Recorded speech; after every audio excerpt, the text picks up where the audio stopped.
Welcome back to Cosmic Kickback, the galaxy's favorite talk show. As always, I'm your host, Nick, joined by my co-host, Joshua. Hello, everyone. We are a movie podcast. If you're coming onto the channel for the first time or you're listening anywhere you find podcasts, we talk about movies, we talk about television, trailers, sometimes some gaming news, and then very, very rarely we'll talk about music. Every now and then, yeah. But if you're mainly interested in movie reviews, knowing what's happening in Hollywood and what's coming out this year, make sure to hit subscribe, hit the notification bell. We got episodes coming out every week pretty much. This review, we're going to be talking about Companion, which came out, I want to say the end of January. Yep. And we're also briefly going to be talking about the Super Bowl, some commercials that happened, the halftime show. And then we also got some new trailers that were sprinkled out in between the Super Bowl. Yes, sir. So if you guys want to just skip to the review, we got timestamps below. If you want to hear us just talk about the Super Bowl for a bit, it probably will not be that long. Then we'll get into the review following that. But Super Bowl happened, I think it was on the 9th. Super Bowl 59. Eagles won. Dude, they completely spanked the Chiefs, bro. Yeah, as they should. Honestly, I really wanted the Bills to go to the Super Bowl. I did too. But, hey, Josh Allen got the MVP. So that's pretty satisfying. And I was going for Philly because my grandfather's from Philly. So by default, that was my team. I just wanted the Chiefs to lose because they always win. And the refs are always on their side. And low-key, like right off the rip, they got like a crazy call where immediately I was like, oh man, like, all right, bro, like I see what's going to happen. The refs are about to be giving the Chiefs all them calls. But then that was like the only thing they got, bro, that went for them, like right at the beginning. And then after that, it switched hard and it never let up. Hey, dude, the three-peat was stopped. It's about time. I mean, low-key, I wouldn't... Okay, so, like, I'm not, like, a fan of either of the teams, personally. I don't really have a football team, so I don't really care who wins. I just kind of, do it for fun. Yeah. So I didn't care who was going to win, but honestly, like, I was going for the Eagles just because I was just tired of the Chiefs getting, like, all these calls and shit for, like, the last, like, it's always been like this, like, since the Mahomes era took over. I'm tired of it, bro, because, like, these dudes get glazed like crazy. So I wanted the Eagles to win, but honestly, if the Chiefs would have won, I wouldn't have cared, just because I'd be like, oh, cool, we can see the three-peat. It would have been the first in NFL history, so that would have been cool to see, but I'm happy either way. Bro, they stopped him. Did you see God, there was all these TikToks online about, like, this is what the downtown Philadelphia is going to look like if they win or lose. And it's just like ravaged up, like, streets, broken windows. Yeah, that's how it be. I think that's dead ass what happened, bro. I saw the video on TikTok. These people, I don't know how they did it. This sounds really hard, but they got a traffic light pole, like with stoplights, I'm sorry. And they were just carrying it around, bro. I'm like, how the fuck did they get that off the ground? They're like bolted into the concrete. I saw that shit too, bro. I don't know how they did that. The dudes are crazy, bro. But during the Super Bowl, they obviously have a lot of crazy, like, ads. A lot of people watch the Super Bowl just for the ads because they just, like, step their game up. You know what I mean? For these ads, it's not regular ads. A lot of times there's one of the most watched, like, events ever in America. It's kind of crazy. Football, it's wild. Yeah. But we also get a lot of trailers during Super Bowl, and this year is no different. Although I will say this year it's a little bit lighter on the amount of trailers we got. I'm a little surprised that we got the Fantastic Four trailer like a week beforehand or two. I thought they were going to hold off and do it during the Super Bowl. But I mean, it worked out for them. That trailer, I think, is like the most watched something. I don't know. Like, there's so many records, and I don't know. But we already talked about the Fantastic Four trailer. The Super Bowl, we got a new trailer for Thunderbolts. Yup. What did you think of that trailer, Nick? I mean, it was more the same. We kind of just got more, I guess, action sequences. Mm-hmm. But it looked really good. We see Sentry or the Void. I don't know. Yes, Were correcting me earlier. Yes, sir. Before we recorded. I don't know who, but this dude pulls up in the trailer. I actually love how they don't reveal anything. You just see his, like, shadow outline. It looks so hard, bro. And he's turning people into, like, shadows or something. Yeah, he's, like, flattening them. It's honestly crazy. Like, that shot actually looks, like, wild. Yeah. It looks crazy. I'm excited for the movie. Honestly, I'm just more hyped now because the roster. When I first heard it, I think we were clowning on the movie because we're like, bro, like who are all half of these people? Like who are they? But as we get closer to the to the movie release, I'm actually pretty excited for this. This just looks like a fun, good time movie. I think if they're gonna be fighting Void or Sentry, whatever, they're kind of way over their heads because people are saying this is, Superman's equivalent in the MCU, and if that's true, then, how nobody has powers, bro, in the Thunderbolts. The most powerful person they have has an arm, and that can just come off, bro. I think it does in the trailer. Actually, it does come off. Yeah, I mean, Ghost has powers, bro. Yeah, dude, I would dip if I was her. Like, first scene, I see Sentry just kill someone, I'd be like, all right. I mean, Ghost probably is the most useful. If her powers work how I think they are, and she can grab somebody and, like, phase through a wall or phase through a floor, that might be helpful, but I don't know. I don't know if maybe she's going to have new powers or something or whatever. I honestly forgot what happened to her at the end of Ant-Man 2. I forgot what happened right there, but I'm excited for this. The trailer looked pretty good. I'm hyped. I don't think I'll even need to watch another one.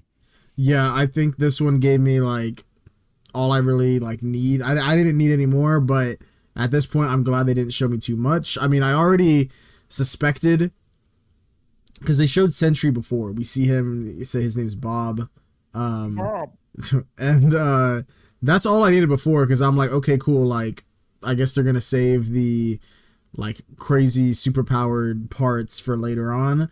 But I assumed that he would be like the villain because oftentimes Sentry kind of has like, I'm not the biggest not fan, but I don't know the most about Sentry. So I could be wrong on my understandings here, but I'm pretty sure he kind of has like not DID, not like Moon Knight type shit, but he kind of like has this like memory problem thing where he thinks that he's one of the first superheroes ever, like in the Marvel universe. But in reality, he's not.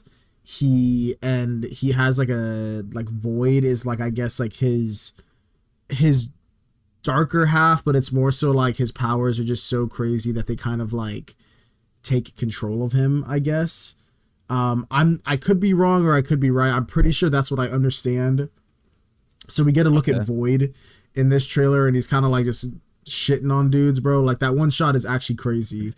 Dude, it looks hard, bro. Like, yeah, it does go kind of like it would hard. go hard in an edit, bro. Him just flattening people. Yeah, it does look crazy. I think the visual looks insane. It just makes me think like what are these people gonna do, bro? Like they're all just like gun people, besides like Ghost, really. But even then, she is like, she's pretty much the same thing. All she can do is she can just like phase, Yeah, Ant-Man defeated her, bro. I mean, yeah, he did. But hey, Ant-Man also defeated Kang, bro. He straight up stopped the Kang dynasty from ever happening, bro. God damn it. He actually stopped the entire phase from happening. Yes, sir. We switched up and went to Doctor Doom, bro. Hey, it might be an upgrade. I don't know. But yeah, I think it looks good. I'm excited for it. I mean, as recording this, we're seeing Brave New World in a couple hours from now. We're gonna go meet up and see it with some of our friends. I'm more excited for Thunderbolts than I am for Brave New World. We're still gonna see it, obviously, but I would say Brave New World. It's nothing against like the characters. I think this has potential, but like my only concern is just the fact that I've heard it went through like 3 or 4 like crazy reshoots. So whenever that happens, I imagine it's also not like their fault. I think what probably happened is they probably had a version of this film that took place within the original plan where they were going to have Kang and all that. And then they probably were like, oh shit, well, we now have to change this up. And then I heard at one point somebody that's in the WWE was going to be in it, but he completely like lost his entire role. Like the whole thing was shot, but then he lost the whole thing because when they were reshooting for like the second or third time, Giancarlo Esposito was available, and they were like, oh shit, well, I mean, low key, he wasn't available when we first wanted to make this film, so we had the WWE guy, but he's available now, so shit, let's get him in here. So it's just like, I don't know, all the reworks and stuff kind of make me a little slightly hesitant on it, but I mean, I'm gonna still go in, give it a chance. But as of now, I'm more hyped for Thunderbolts. But even then, my hype for Thunderbolts is nowhere near my hype for Fantastic Four or Superman. Yeah, and the hype for that's nowhere near my hype personally for Ironheart. No, I'm just kidding. Dude. You Yeah, ain't I kidding, agree bro. with you. I'm excited for this movie. A lot of reviews and stuff, early reviews happening online. I think they dropped the Rotten Tomatoes score. I really don't let any of that affect me. I like to be Yeah, my own critic. I agree. I agree. I think anyone should be their own critic too. Like, Yeah, honestly, I agree with you. Oh my god, it actually like annoys me when people see a Rotten Tomatoes score or a review of somebody and then they're like, okay, like, yeah, I'm not gonna see this shit, because it's dude, like I just think it's like everybody can watch anything or read anything and get something out of it that can be entirely different from somebody else. So I think it's kind of like, I think it's pretty dumb to allow yourself to just not give something a chance and to like immediately, like with not without seeing anything for yourself, just be like, oh, okay, yeah, like I'm probably gonna agree with that then. You know what I mean? Like, it's like, at least give it your chance. I give it a chance and put your own. You know, I mean, like don't be a sheep, bro. You know what I mean? Like do something for yourself. do some research. I agree, Yeah, I'm but, excited yeah. for it. Yeah, I mean, shit. If y'all follow us on social media, you'll see us walking into the theater, bro. Yes, sir. There's also we also got a trailer. Well, I don't know. I think they showed this at the Super Bowl, but I believe it released a day or two before it, or maybe a couple days before it. The Jurassic World Rebirth trailer has dropped. Nick, this is more your wheelhouse because it's got ScarJo. Fuck. I mean, look, bro. The reboot of Jurassic Park, or Jurassic World, I'm sorry, is what they're calling it. I mean, is it a It's- reboot though? Yeah, I don't know. Actually, it isn't, I because think it's legacy characters come back. Yeah. Okay, yeah. I feel like the last two movies of that trilogy have been kind of messy. Just way too many characters. They don't know what to do. The first one, actually, I think it was called Jurassic World Dominion, something like that. The That first was the one that last Chris Pratt one. was in. The first one was just called Jurassic World. Oh, okay. Well, then that Jurassic World, that was actually good. And as the movies went on, and they just kind of got really cringy and like weird. I was like, okay, I'm not really hyped for this new Jurassic World movie. Also, it feels way too soon that we're getting one. But I'm actually pretty excited for this. The cast looks really good. I heard either someone that worked on the film, possibly the writer or director, he said that like nobody's safe, and he was like, yeah, expect like a lot of these characters to actually die by the end of the movie. So I'm excited for that. I heard they're also adapting literal scenes from the novels of Jurassic Park, which are really rich with lore and shit. So we're gonna have scenes. I think there's like a boat chase that's gonna happen, and you see that in the trailer. And I'm just excited for the cast. Scarlett Johansson's in this, Blade's in this, Mahershala Ali, and also I'm blanking on his name, dude. But all the Bridgerton fans are getting mad. But he's in this. There's a guy from Bridgerton. Okay. He plays like the oldest brother. But this just looks really good.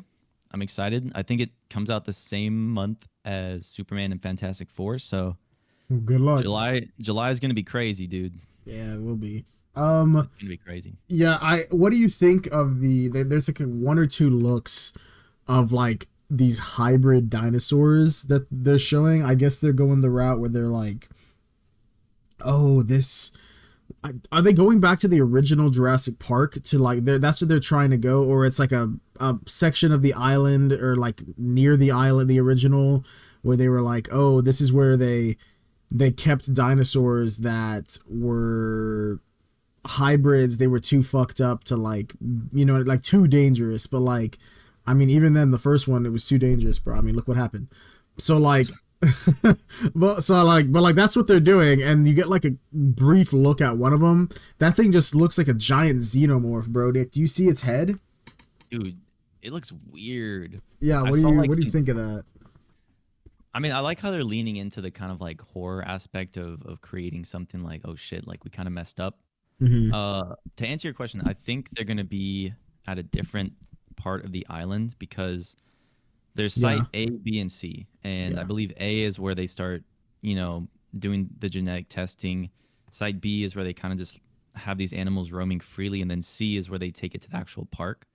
So I'm assuming they're just going to be exploring a different part of the island Yeah. that's been untouched, which I'm all for. Um, I mean, like I said, this stuff is in the books, and I'm really curious to see like how that hybrid came to be. Like, was it created from like a very young age, and then after they abandoned like site B or A, they kind of just let it roam free, and now it's kind of just been living there? Or I want to see, because there is it's a really cool shot. There's a shot in this trailer where a scientist is behind this glass door. It's like flashing red, and we see this one of the looks we get Yeah. at this Yeah. hybrid thing. It's fucking scary. But I mean, besides that, I don't know how they're gonna kill this thing. I'm interested to see how it's gonna be woven into the story. And I also just want to know why they're going back to the island. Like, why, bruh? Yeah, I'm not gonna lie.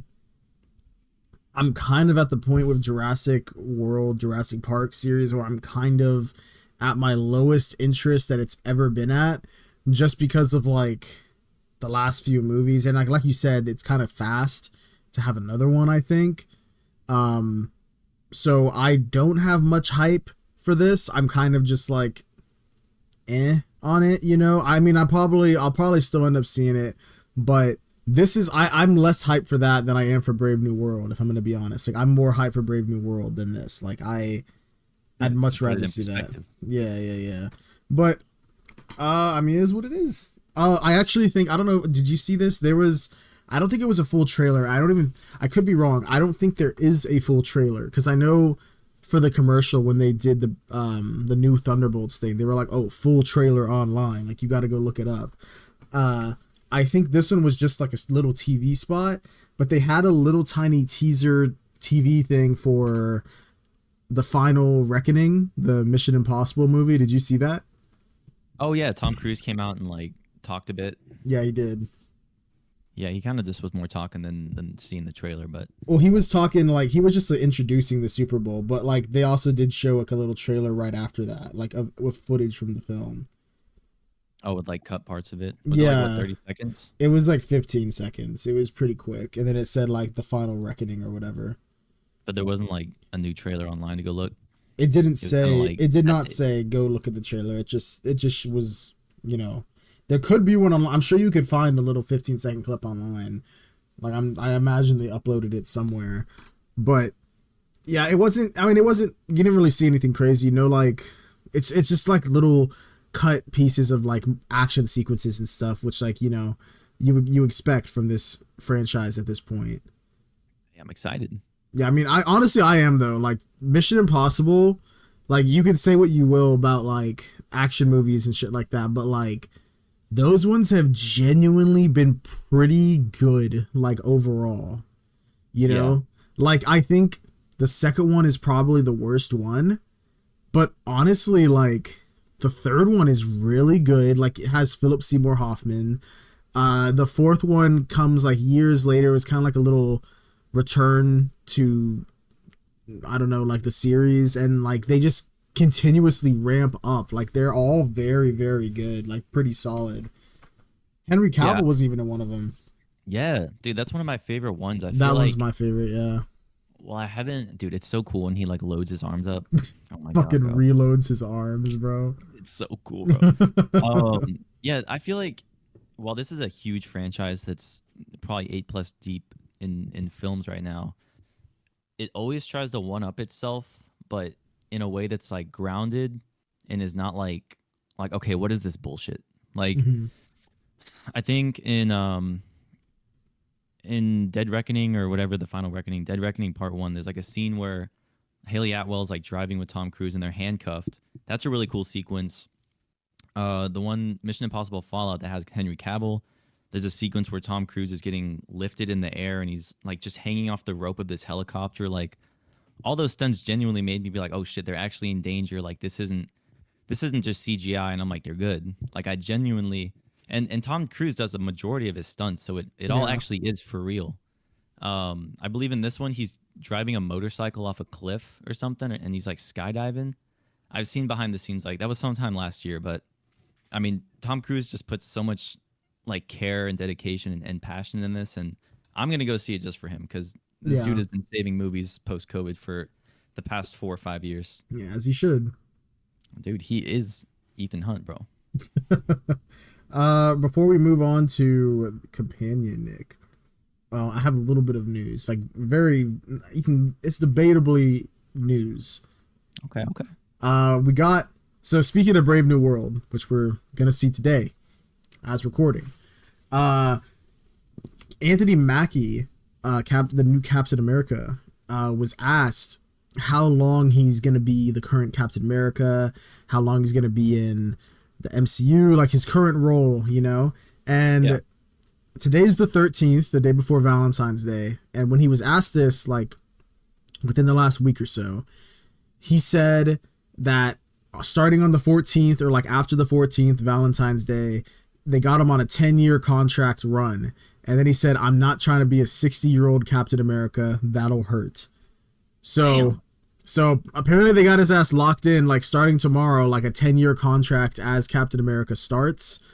I imagine that also like kind of depends on how this movie does, maybe, you know, like maybe if it does better than expected, that might, you know, have an extension, or maybe, I don't know how these work, you know. I'm sure there's little voids here and there where they're like, okay, this shit ain't working. But like, we know for sure, I'm pretty sure he's going to be like the one leading the Avengers in the next Avengers film, which is filming, I think, next month. Kind of crazy. Yeah, I know. But Trying to sneak on set. yes, sir. But yeah, what do you think on Anthony Mackie as Cap for the next 10 years? I mean, like I said, I'm excited for this movie. I do think he deserves it.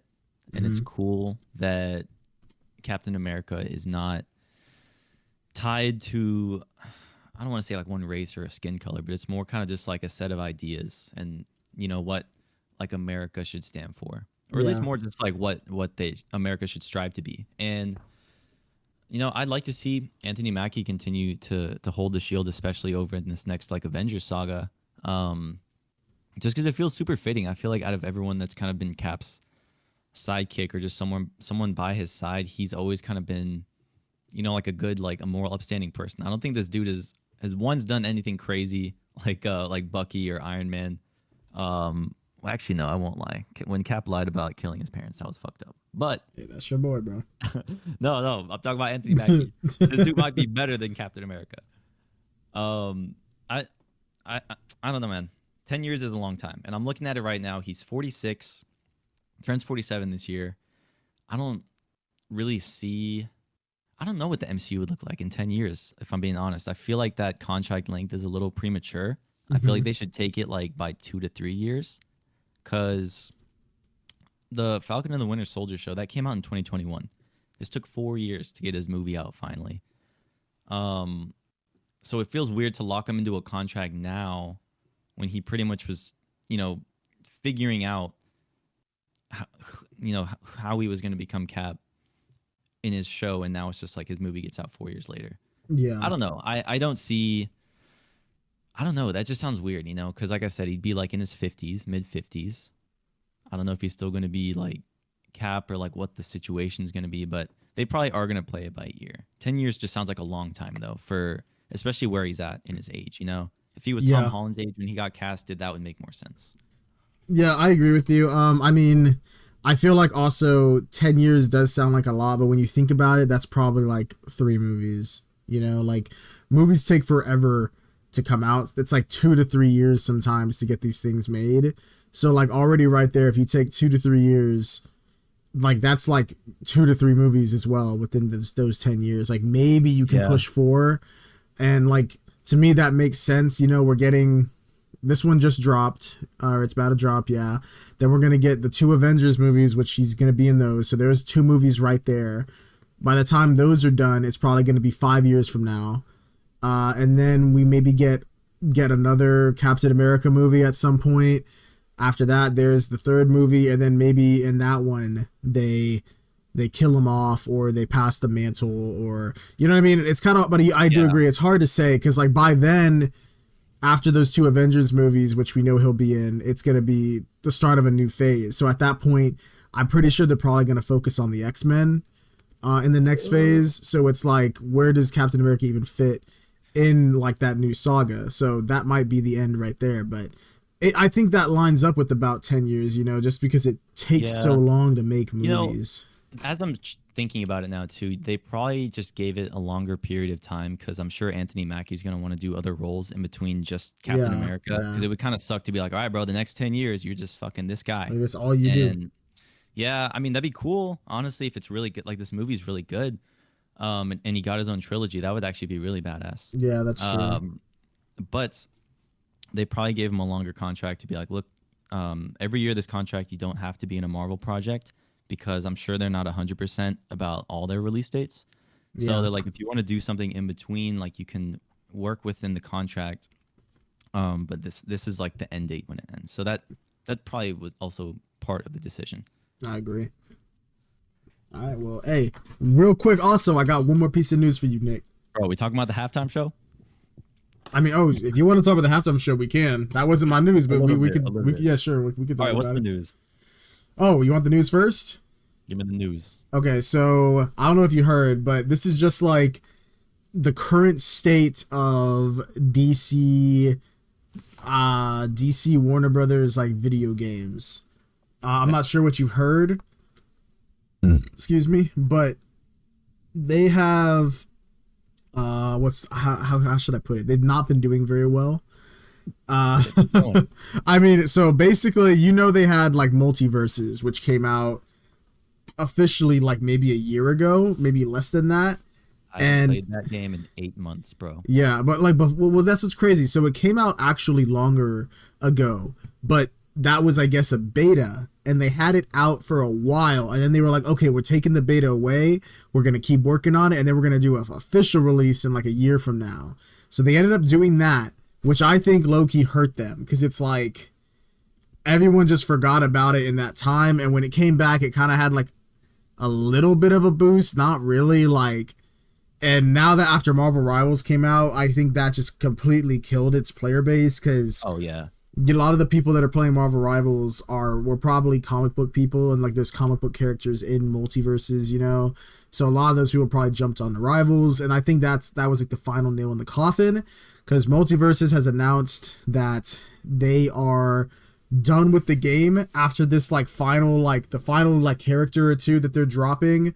They said after that they're done, and they're gonna stop having online support, and it's like only gonna be like a local play game. Like, but they're just pretty much like the game is dead, and it hasn't even been out like officially for like a full year, I think. Which is yeah, yeah, bro, it's a huge loss, absolutely crazy, and it kind of sucks because low-key the game is made well. It's a fun game. It has good art, good characters. It had insane potential. But yeah, it's done. And on top of that, there's rumors that they had another flop. So these are their only hits. So Hogwarts Legacy did very well. They're making a sequel to that game currently. They also had a Quidditch game, which was separate from Hogwarts Legacy. Hogwarts Legacy did not have Quidditch, but they had another game that came out later on, made by different people, where you just play the game Quidditch, and that game like flopped hard as well.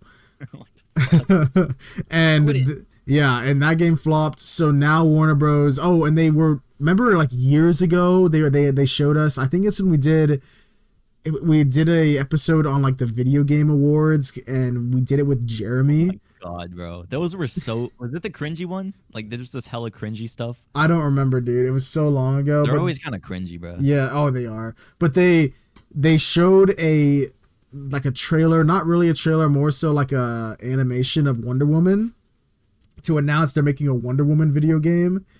That game supposedly is extremely delayed, and it might not even come out anymore. The hell? Yeah, so I was actually excited for that. Yeah, so Warner Bros. They're bankrupt. Yeah, I don't know what they're doing. They did say that they're gonna focus more on right now. Like they said one of their main focuses is collabs with like Fortnite and other games. Which is kind of that check's always gonna hit. It is, but what's crazy is I don't know if you noticed this in like the last couple years that they were focusing on multiverses. Oh, and then also Suicide Squad Killed the Justice League was not a good. It was did not do well. Neither did Gotham Knights. Both of those games failed as well. That's During that time frame, they were focusing only on their own games. Like they stopped collabing with Fortnite. They stopped giving them characters that they own. They stopped collabing. And Fortnite also didn't drop any of their skins in the shop for a while because Warner Bros. Was like, nah, people can come play multiverses. But now that all that shit is dead, they're like, you know what? Like, we're going to go back to Fortnite. So, yeah, Warner Bros., I don't even know what's happening with them, bro. One Woman Night. Couldn't live with your failures. Where did that bring you? Oh, God. Back to me. Bro, that's literally Epic Games. It is. Dude, those guys are dominating, though. They got Rocket League. They got Fortnite. They got... What else do they got? There's so many games. I think Fall Guys. Fall Guys, yeah. But the only thing that I've heard that might be good for some people is they Rocksteady, off of Suicide Squad, Kill the Justice League. They are now back to making another solo Batman game that takes place in the Arkham universe. Dude. Yeah. You know that meme of that cow? It's just like... It's just milking it. Emaciated. And this farmer's just full of milk buckets. That is literally... Dude, those games are good. They are good, but it's like... The more you make... Dude, they made an Arkham game that was only for the Meta Quest, which is like their VR. Yeah. And it had a name and everything. I saw trailers. And then at the very end, it's like, get your Meta Quest now. I'm like, oh my God. The more games they add to this sequel. 4 was good. The 4th one was actually really good. Arkham Knight, that game is so good. Oh yeah. I didn't think they could top Arkham City. But it's like tainting the legacy, bro. Yeah, so they're making another one right now, and I do agree with you. I'm sure they can make it good because we know they know how to make a good Batman game. Yeah. But it's just like, I do agree. I'm kind of like, do another character, like make I don't know, like a Constantine game with magic and shit. Holy shit. You know, if he was just like a detective going around. That's what I'm saying. Like you can, there's so many characters. If you can't do a crazy superpowered one because of the way that the power scaling, then pick someone like Constantine, or he has magic and shit, but he just walks around, you know? Like, I don't know. I think it'll probably be, it's like their bread and butter. It's like the only thing Warner Bros. Has going for them right now. But I don't know. That's just the current state of Warner Brothers and their games. So, jeez, that sucks. Yeah, there you go, Nate. I mean, I really don't like to see them like that because I like those Arkham games and I played them as a kid. You know, I don't like seeing, I guess, staple studios like them kind of just be in the mud. But I hope they figure it out. I hope they kind of just realize this is where we messed up with Suicide Squad. This is where we messed up with multiverses, and just be like, all right, let's not make those decisions and just try to please the fan base. You gotta make your games for the fans, bro. I agree. That's because you don't want your game to just die. But all right, moving on. Let's talk really quick about the halftime show, and then we can move on to Companion. Kendrick Lamar performed. Really good performance. I think everybody liked it, if I'm being real, except like, you know, a couple Republicans and Drake. People. I saw people online that were saying it was really good. Some people were like saying they couldn't understand what Kendrick was saying, and I mean, besides that, I saw it on TV. It came out really good. I don't know if maybe just the way the Super Bowl is done now, at least the halftime shows, they're kind of made more for television than they are like being in the stadium. Mm-hmm. But I like Kendrick Lamar, dude. He had some new music that he performed. SZA came out. DJ Mustard came out. It was cool. I just liked all the choreography. I feel like it was really well made, especially for being under like 15 minutes. Because halftime's only half an hour, probably at the Super Bowl. Normal football games, it's like 20 minutes. But they had to set up all that stuff, perform, and then take it down. But I really enjoyed it. It was cool. Yeah, I've heard like conflicting reports on it. It's interesting because I saw somebody, I don't know what site it was, but someplace was like, oh, like according to this, they are ranking it like as the worst halftime show of all time, like in comparison to all the other ones. And then that same day I saw another thing and it was like, oh, it was the most watched halftime show ever. So it's like, it's like those are both very conflicting. So it's like, I don't know, bro. I personally like, I like Kendrick Lamar too. I do think the mixing was a bit off. Like in some points, like his mic sounded a bit too low. The music it sounded kind of quiet. Like it felt like it needed to be, I don't know. Like, I don't know if it was better there or worse on TV. I don't know, but I know it was a little quiet because I remember I turned it up a bit because I was like, okay, like I got to hear it more. And then when it went back to the regular broadcast, I had to like turn that shit down because it's like, oh my God, like why is it so like loud now? And it's just because like the way that they mixed it was kind of quiet. So that's my biggest complaint with it. But besides that, I think it was entertaining. I liked a lot of the songs. I personally wish he would have maybe played a bit more of his like classic stuff. Like I like some of his new stuff too. But I wish he would have played maybe like a little bit of Poetic Justice or anything off. Drake's in that song. I mean, just don't have Drake in it, bro. Or what he could have done is when he got to the Drake's part, then that's when he does the switch up where he does like plays not. Yeah, exactly. Like you could still do it like that. You know? I like how he was teasing it. Yeah, that was kind of fun. But overall, like, yeah, I enjoyed it. I think I liked it honestly more than last year's, if I'm being honest. Like nothing against Rihanna. Like I like her too.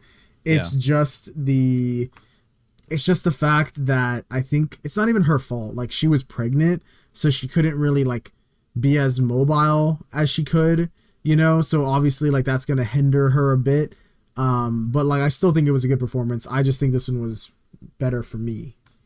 Hey, I like, Nick Fury. He came out, bro. Yes, sir. Samuel L. Jackson played Uncle Sam. Yes, sir. As he should. That part was pretty cool too. Dude's everywhere. Yeah, I really enjoyed it though.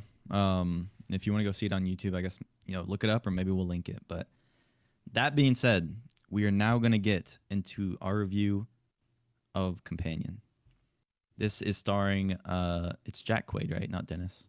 Yeah, Jack Quaid. Yes, Jack Quaid. It's starring Jack Quaid, Sophie Thatcher. We also got Lucas Gage. He was in Roadhouse. He's actually been popping up in a couple of movies. Like I've just been seeing him, and I really like him. He's a solid actor. He plays. Well, I don't want to get into spoilers, but I like where he's at right now. This also has Megan Surrey, and then Harvey Guillen. And this is directed by Drew Hancock. I think this is like his first. Yeah, this has to be his debut film, because when I looked it up, he worked on a bunch of other TV shows, but this seems to be like his first credit as a director. I think he's got writing credits for Fred 3, like Camp Fred. Oh, shit. Yes, sir. Let's go. Dude, I fucking forgot about Fred. I wonder what he's doing. Anyways. Companion, it's made by the same people from that did Barbarian. I'm assuming same producers. Similar, similar producers. I really enjoyed that film. It probably was my favorite horror movie out of 2022. And yeah, I was really hyped for this one. This one we follow Sophie Thatcher's character, who, without getting into spoilers, because we'll get into a spoiler review, she goes on this trip with her boyfriend in this cabin with all of their friends, and everything isn't really as it seems, and after just one night, everything kind of takes a turn for the worst. Honestly, you could give it the same log line as Barbarian, if I'm being real. The setup is kind of the same. But non-spoiler review, Josh, what did you think of this? Just give us your thoughts, what you're rating it. You don't got to give us a detailed rating, but, how rewatchable is this? How enjoyable was this for you? I think this was pretty good, actually. I didn't think it was going to be bad, but I didn't think it was going to be as good as I thought. I expected it to be at least a 3 out of 5, maybe a 3.5, but I think it was better than both of those ratings, me personally. Without spoiling it, it kind of goes in a way.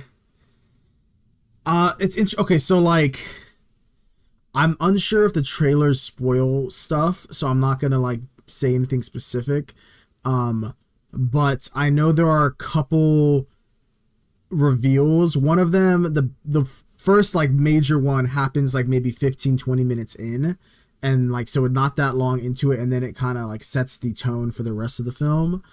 And I knew that that was going to happen, but I think that's because I don't think I knew that. Like, I don't think the trailer told me this was going to happen, but I knew it because Alamo Drafthouse low-key spoiled it. When I was reading like the thing to buy the tickets, they spoiled. I mean, you could. That's what I'm saying. Like, it's debatably a spoiler because it happens so early on, and it's like the main thing that the movie's about. Like, it's like the main component that it doesn't ruin it, you know? Like, it's just like if I didn't know that, I would have been like, oh shit, what? You know, for like a moment, but I don't think that diminishes its quality at all.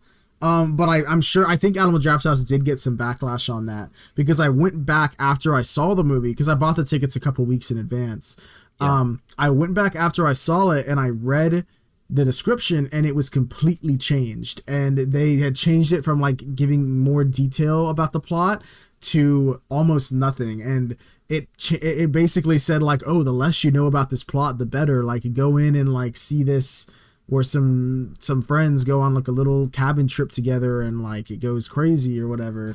Goes crazy. Yeah. So they spoiled that little thing, but that's fine. I think everything after that I think is very well made. I don't think it like pushes this genre too much into new territory.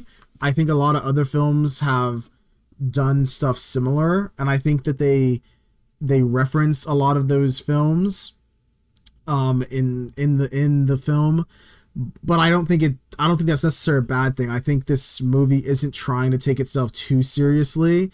I think it's having fun. There's a couple comedic parts that are it's clearly like it knows what it's doing, and I think the fact that it doesn't take itself 100% seriously, but it also doesn't think of itself as a joke. It's a very good balance, I felt, between like suspense thriller, but then also like having to do with like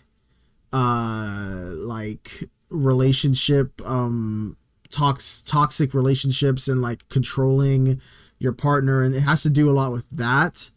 But I think it does it in a way that's interesting, while still being like funny in certain areas, like kind of like a dark comedy, like, you know what I mean? Like, you know what I'm saying? Like, it doesn't take itself too seriously, but it takes itself seriously in the right times. And I think altogether it's a fun ride. I really liked it. For me, non-spoiler, I'm just saying it's probably like a 4 out of 5 for me. Okay. Honestly, I would agree with that. I think I gave it a 4 out of 5 on my letterbox. Yeah, this movie's really fun. Referencing that, I guess, minor, or I guess big turning point in the film that happens early on. I got that, I guess, quote unquote spoiled for me because of a throwaway line in the trailer, but I don't think that detracted at all from the movie, because even though I knew that going in, there was still a lot of stuff that I wanted to know, like, okay, how is she going to overcome this obstacle, and how is she going to make it out of this situation? And I think beyond just that little twist, this movie has so much more to say and so much more to offer. There's a lot of funny, clever moments in this as well. I do, like you said, the blend of dark comedy really makes this kind of just, this honestly could have been like a really bleak, like Dark Mirror episode, but I think the jokes and stuff that happen and Jack Quaid's performance and the characters he's with and the way they riff off each other, I think makes it really like enjoyable, because you're like, damn, like a lot of these people some of them are assholes. Like they're kind of really fucked up and dark and almost sadistic to a point. And somehow that's funny in the context of the movie. And I like when movies do that, because when you're watching a horror movie or I guess a really serious or mysterious thriller, it's good to have comedy, because it kind of makes people laugh and remember, like, okay, like, remember, this is a movie, you're supposed to be having fun. But it's the comedic timing is all really good. Personally, I think that this is honestly a really solid script. And I don't know, maybe we'll talk about it in spoilers, what I wanted more from this. Okay. That maybe would have made it out of 5, but I think the writing in this, what it's trying to say, and kind of the underlying messages were all kind of hitting the nail on the head. And I think this was overall really solid film, and I enjoyed it. Hey, good shit. All right, let's drop into spoilers. Let's get in the spoilers, bro. All right. So Nick, Sophie Thatcher's a sex robot. Yeah, she should be. Now, bro, from the jump, what do they call her? She's like a a companion. Iris bot. Oh, Iris bot. I mean, her name is Iris, but they call her like she's like a companion robot. Yeah, companion robot. Dude, Or so this something has to like that, take yeah. place in when I reference Black Mirror, this has to take place in like at least the future or sometime where now like sex robots and AI have just become like it's a thing that they've been able to make. It seems to be like it's not too far in the future. If anything, Yeah. it's either like 10, 15 years in the future, or it's present time, but just with like a little bit more advancement in technology. Yeah. You know, like a suspended version of our present time. Yeah, there's stuff yeah. like there's driving cars in this and there's Yeah, like yeah. But security like we have systems. stuff like that though. Yeah, exactly. Like I'm saying, it's not too far off. Yeah. I had the part that she's a robot spoiled for me. I didn't know that when I saw the first trailer, but looking back, it makes sense because like the trailer like has her hand on fire and she's like standing there, and I'm like, what Bro, the fuck? Like, when I what is saw going that, on? I was like, what the hell is going on? Yeah, yeah. It really grabbed my attention. Cool visual. It is, and I didn't know she was a robot at the time. I was thinking like, what is this? Is she hypnotized? What is this gonna be? So I was excited to see it. But when I read the description for Alamo Draft House, they said like, oh, like Sophie Thatcher plays like a companion robot like that gets like gains sentience or whatever. And I'm like, oh, I didn't fucking know that. Like, okay, well then that makes more sense. So that kind of like, it's a little annoying, but like the fact that it's revealed so early on, I was kind of like, oh, okay, like that makes sense. But when we watched it, Carla did not know, my girlfriend. So when that happened, she was kind of like, what? And like for her, it was like a cool moment where she like didn't see it coming. I do think there's a couple hints to it, like right before it happens. Like, like he asks her like what the weather is, and she says like in an Alexa or Siri type answer, a very quick like forecast, like the same way they would say it. And He tells her to go to sleep too. Yeah. Oh, Remember? yeah. I didn't even notice that one. Yeah. That was a pretty good one. Yeah, but yeah. I mean, what did you want more of? Because you said that's what I'm interested in. Because for me, I can't. I don't think I want to hear what you have to say. Because for me, I didn't really have anything that I really disliked. It just like maybe it was just the fact that they didn't do anything like too new with the idea of like robots and sentience and all that. Like it was kind of like these same ideas have been done before, but which is, it's not bad because of that. It's just like the fact that it wasn't anything new or groundbreaking or crazy or new scenarios. To me, it was like I've seen these things before, but like the setup for this one is interesting. You know, it's like a new setup, but like same like type of thing. You know?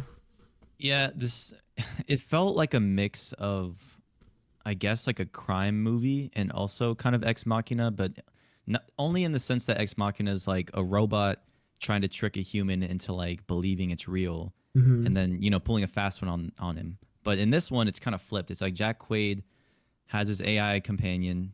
A part of their programming is they don't even know that they're AI. They're not self-aware. Yeah. And so he invites him over to this Russian billionaire's house, and he jailbroke her. So she can hurt people normally, which isn't part of her protocol.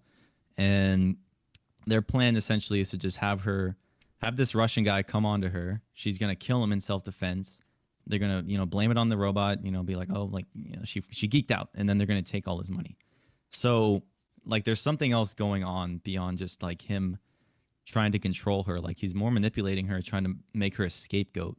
But what happens is she ends up escaping, and she's kind of running around, and they're like, holy shit, like she has my phone. She's running free out there. We can't just let like a robot run around. And so they have to go take care of her. I really don't know what I wanted more out of this, because maybe I'll find it when we get to the end of the review what was kind of missing. But it's still a 4 out of 5 for me. I really enjoyed it. I like I was saying, there's a lot of clever parts in this. Another protocol that Iris has is she can't lie. And there's a point where she talks to a police officer, and he's trying to figure out what's going on because she's all covered in blood, and he's like, what the hell? And she changes her language, so she's speaking, I think, Dutch or German. And as this officer's trying to, he's asking her questions, and she's straight up answering like, oh, I just left my boyfriend's friend house. Like, I killed this guy that lives there, Sergey. She's being very honest with him, but there's a language barrier. So she kind of found a way to work around that. There's also another instance where, and this is all, when she has access to Jack Quaid's phone, so she can essentially control herself. There's another point where she changes the pitch of her voice to sound like Jack Quaid in order to unlock the self-driving car. I also thought that was very clever. So there were moments like that where I was like, oh shit, like the world has kind of designed her to not, be able to break out of her cage or kind of just keep her in control. There's contingencies, like she can't lie, she can't hurt people. Yeah, I also really liked the part where you can like set her intelligence, and she goes to look at her intelligence, and he has it set to like 30% or something. Bro, like below 40. Bro. Yeah, it's like low as hell. So then she immediately was like, wow, really? And like she just turned it all the way up. And I like how after doing that, that's when she begins to do all the like clever problem solving, like the voice pitch thing, like you said, and changing her voice. And, and I also really like how Jack Quaid, he's not like a evil mastermind. Like, he's not smart. If anything, he's like the complete opposite, because they really didn't think this plan through, like him and his friends, to like get money from this guy and like plan to have his robot kill her or kill him and, take the money because she was faulty. They didn't think about it at all, because it's funny how after all of that, you think that he's won for a second, but then they're like, oh, like, it's all good. Like, even though she got shot, like the entire like thing is recorded from her eyes, and it's like stored like in the stomach. So like this happens all the time. Like, don't worry, we'll know exactly what happens soon. We'll just take her and have the thing. And he's just like, oh shit, like it's very much like, like his, in this universe, I'm sure like, and I really like how it's not like police that come. It's just like some tech guys, like I like how it's just like like as if you were having a Wi-Fi issue, people just come up and they like look at it. And it's like, it very much reminded me kind of like how when you take this has never happened to me, but if you take your computer to like a repair shop and you're like, yeah, man, I don't know why it's like so fucked up, like it's going all slow, and it's like it's because you were going on some porn websites, and like you got fucking malware and shit on there. So like I very much got the same vibe. Like, these guys are used to like weirdos calling them over to fix their sex bots because they were doing weird shit with them, and like, but they're all just like, oh, like, yeah, I mean, the whole shit is like recorded on here, so we're all good. I really liked that. I thought it was funny. And it showed me that it covers our ass. Yeah, yeah. It showed me that Jack Quaid's character was very much like an idiot, like he didn't think any of this through. He's just, dumb. Yeah. Yeah, he really kind of just banks on like him being right about a lot of shit. Like, he's like, all right, shoot yourself in the head, because he's like, yeah, because that's where my brain is. Like, yours has to be there. But you can tell like there's actually a scene where he goes into the past and it shows him when he first got Iris, and he sets her up. He gives her this whole, I forget what they call it, but it's like a core memory or core meetup or something like that. They show it in the beginning of the film. It's like a love link, I think is what they call it. Yeah, a love link. You can essentially choose how you meet your partner, and it's kind of just a pre-made, edited, produced memory that they run through in their head, and they're like, man, like, remember when we first met? But it just shows how careless Jack Quaid's character is, that he didn't even like care to read the manual to like learn about this robot and be like, yeah, these are all the internal parts, these are the things you have to change. Like, I'm sure he learned basic maintenance, because he tells Iris like those aren't even real tears, like you don't really feel anything, like that's just water from a reservoir in your body. Dude, I like how when they show the flashback, he's like, oh, you want to know how we really met? And then it was like the nog, and they bring her in and they're setting her up, and I like how they have him do the love link thing where he like stares at her and sets her up, and like within the first like 10 to like 20 minutes, like he's already fucking it, bro. Yeah, you just hear like like it hard cuts to like a door, and you just like you just know what's going on. So like this dude got the robot, and like just within the first couple minutes he's just like, all right, bet, He wanted to make sure it worked. I guess so. That's I great. I also like how there was another like little hint that she's a robot in the beginning when she was like, "Oh, your friend doesn't really like me," and then she like was talking to her and she was like, "Oh, like, do you not like me? Like, why do you not like me or whatever?" And she said, "Oh no, it's not that I don't like you. Like, it's like I don't like the idea of you because Yeah. like if it shows me how easily replaceable I am." And it's kind of like you can definitely take it as being like, oh, like I can, you're a better girlfriend than I am to my partner, and like I can be replaced easy. You know, you can see it as that, but like then with the context, you're like, oh, she's talking about how robots, you know, can, you know, like she's talking about that, but you don't know at the time unless you knew she's a robot. Yeah, there's definitely a lot of good little Easter eggs I feel like that would make this worth a rewatch Oh, I alone. agree. I agree. There's also another companion bot that's in this. He's played by Lucas Gage, who I was saying that I really enjoyed. And I guess you could call that a reveal, but I kind of saw that one more coming. You saw that Um, coming? I didn't see that coming. I'm not gonna lie.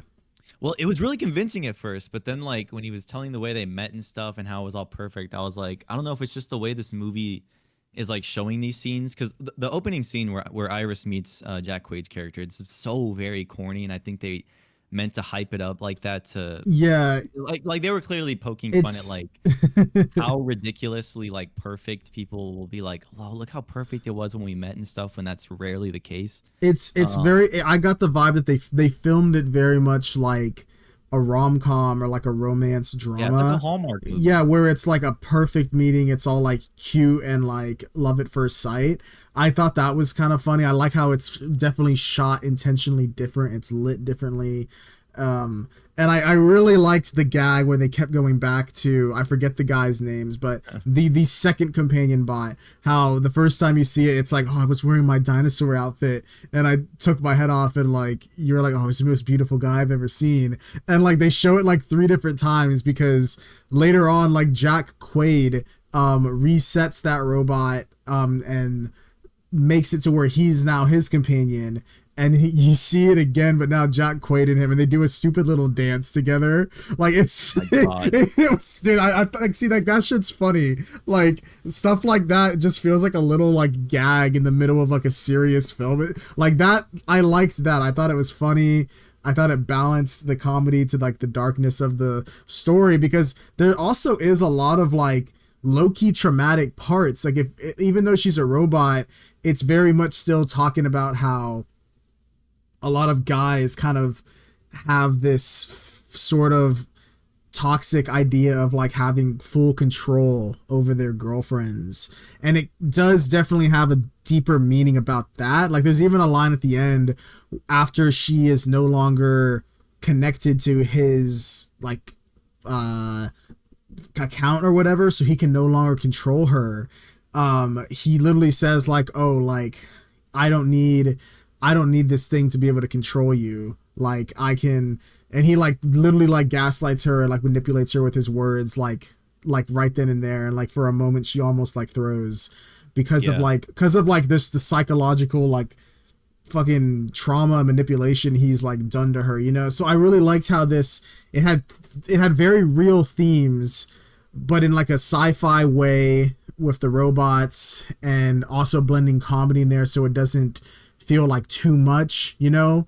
I think it was Yeah. just very well balanced with all the tones and themes that they were going for. Yeah, I agree. Yeah, there is some traumatic stuff because Lucas Gage, the second companion, he watches his actual boyfriend die. Oh yeah. Because he's trying to get Iris.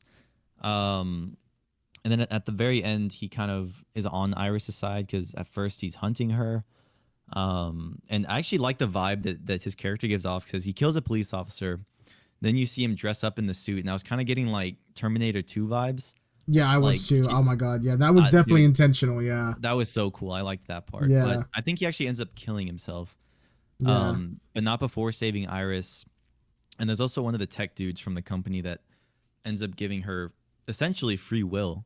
And Mm. she goes back into the house. I actually, the way that that Jack Quaid goes out is so satisfying in this, bro.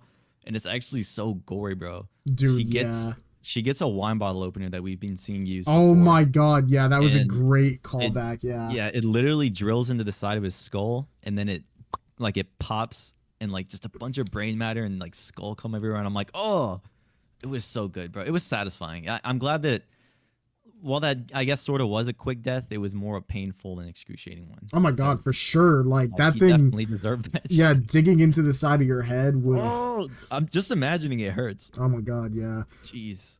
Yeah, I And really then liked this film. Yeah. I like how she kind of runs away at the end too. Hmm. She I guess peels off her burned arm, and she kind of has this cool, Terminator looking Terminator hand. type thing, like Luke Yeah, Skywalker type thing. yeah. And then she drives off, and she's free now. It's cool.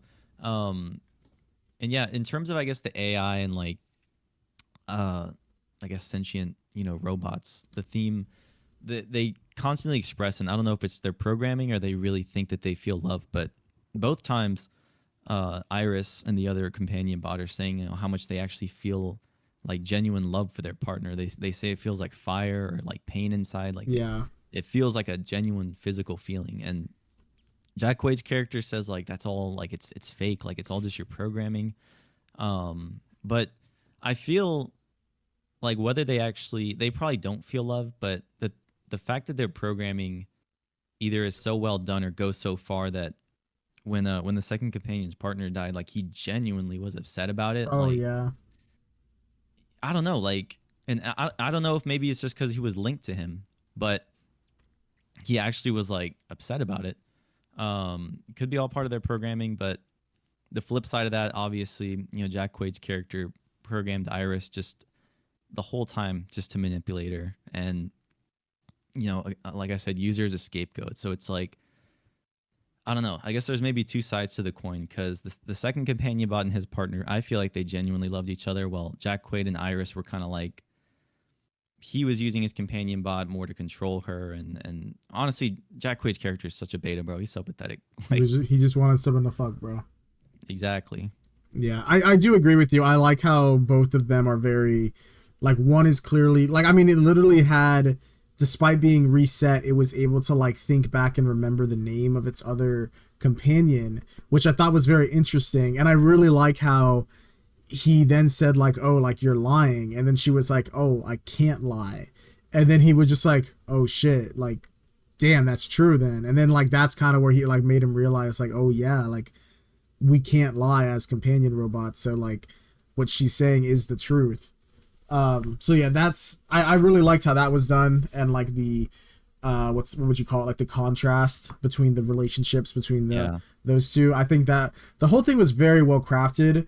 I can't think of anything like I would have wanted more. Like I really don't think it's like missing anything, but to me it's just not like there's a world, I guess, where this, I don't know, like it's weird because like I can't think of anything that I did not like I'm like, yeah, this did not work for me, I can't think of anything like that, me personally, off the top of my head. But I also can't think of anything where I'd be like, oh, maybe it's like a little, like the friends and the friend group is kind of a little like stereotypical and kind of like A little underdeveloped. a little underdeveloped. Like you can argue that. I guess maybe like I agree with that. Like maybe if there was more development for them, like I might like it more, give it a 4.5. But I don't know. Like I think 4 is a really good rating. Yeah. Like it's not bad at all. Like I can't think of anything it could have done better, and I can't think of anything it's missing. So for me, it's just a very solid like 8 out of 10, 4 out of 5. I agree. Yeah, this film was really good. Yeah, talking back, I like how the two companion bots that we explore in this, they each have their own twists that change the whole movie and make it something different. I definitely think they're meant to be like complementary relationships. Like you're looking, what the best of a companion bot could be and what the absolute worst could be. Yeah, for sure. But yeah, I think like I said, this movie's it's really solid. 4 out of 5 honestly is a really really good rating. Yeah. I just don't think it's like on the level of a 4 out of 5 or a 5 out of 5 for me, which is like Dune, Yeah, So, I don't know, like Oppenheimer. It's just not like a movie that I'm like, this is gonna be talked about in like 10 to 15 years. And that's not to say that this isn't good. I feel like this is a great movie to watch if it's like Halloween season, or even just like right now. It's like low-key Valentine's Day. I think this is a great like Galentine's Day, Valentine's type movie, you know? I agree. Definitely, it's way more Galentine's Day for sure. Galentine. Do you not know Galentine's? Is it like a girl's Valentine? Galentine's is like, yeah, like it's Valentine's Day for the girls. It's kind of like, it could be, you don't have to be like single, you know, you could have like a partner and still celebrate it, but it is very much like more so focusing on the relationship of like gals and friendship. And I think this movie is a hard Galentine's type film, you know, like the message of it. I agree. But everybody dies, honestly, in pretty messed up ways. Yeah. But hey, Nick, we gonna have to wrap it up. I've been having Jaden waiting outside. Oh shit! Yeah, Jaden's been sitting outside like the last 10 minutes. Oh my god! I just saw you text me. Okay, yeah, and we're gonna have to wrap it up because we gotta go to dinner, and then we gotta go see this movie, and then we can review Brave New World like maybe tomorrow. But yeah, Nick, I guess both of us we're in agreement. 4 out of 5. And Nick, you want to sign us off? Yeah, I recommend Companion. Go see it when it comes out. It's already out. Jack Quaid, I'm on streaming. That's what I'm saying. Jack Quaid, I love to see this dude in so many projects, and honestly, I'm excited for Novocaine. Novocaine looks fire. But thank you guys for listening to the review. Let us know what you guys thought in the comments below. What you thought about this movie, or you know, if you didn't see it and you just listened, you know, if it's maybe on your watch list now. Make sure to go follow us on Instagram, on Twitter/X. Follow us on Reddit, Threads. We're everywhere, Facebook. And if you're going to listen to this episode, whether on YouTube or Spotify and Apple Podcasts, make sure to leave a like or a review. That helps us out so much to just push the podcast out to more people. And we will see you guys in the next one. Goodbye.